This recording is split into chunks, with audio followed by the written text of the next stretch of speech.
Guys, welcome back to my YouTube channel. അപ്പോൾ today vlog എന്താണെന്ന് വെച്ചാൽ ഞാൻ പീരിയഡ്സ് ഒക്കെ കഴിഞ്ഞ് നല്ല ചുണ്ടറ പോയിട്ടുണ്ട്. ആണ്ടിലും ചക്രാതിക്ക് ഒരു ബസ് പോയിട്ടാണ്.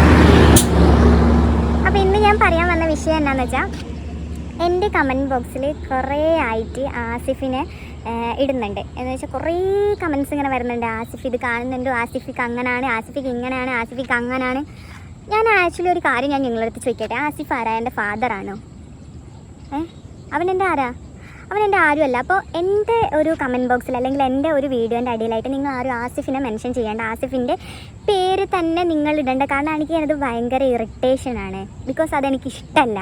ആസിഫ് എൻ്റെ ആരുമല്ല. പിന്നെ എന്തിനാണ് അവനെ ഇതാക്കിയിട്ട് നമുക്കൊരു പ്രശ്നം ഉണ്ടാക്കണം? എന്തിനാ?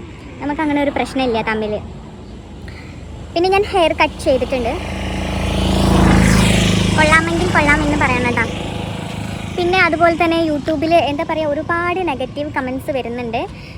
നിങ്ങൾ എന്തിനാണ് ഇങ്ങനെ ഒരു നെഗറ്റീവ്? നിങ്ങൾക്ക് ഇഷ്ടമല്ലെങ്കിൽ വീഡിയോ സ്കിപ്പ് ചെയ്താൽ മതി. ഇങ്ങനെ മോശം കമൻറ്റ്സ്, മോശം വിളിക്കുന്ന എന്തിനാണ്?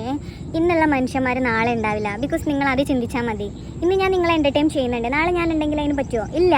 അപ്പോൾ നിങ്ങൾ അങ്ങനെയൊന്നും ചെയ്യരുത്. പിന്നെ ഒരു സംഭവം ചെയ്ത് കഴിഞ്ഞിട്ട് പിന്നെ റിഗ്രറ്റ് ആയിട്ട് കാര്യമില്ല. പിള്ളേരൊക്കെ അത് നോക്കുന്നുണ്ട്. എനിക്ക് ഇത്രയൊക്കെ പറയാനുള്ളൂ. അപ്പോൾ മാക്സിമം നിങ്ങൾ എന്തെങ്കിലും കമൻറ്റ്സ് ഇടുമ്പോൾ സൂക്ഷിക്കുക. അപ്പോൾ എന്താ പറയുക, വീഡിയോ ഇഷ്ടമായ ലൈക്ക് ചെയ്യാനും ഷെയർ ചെയ്യാനും സപ്പോർട്ട് ചെയ്യാനും മറക്കേണ്ട. സ്നേഹം മാത്രം.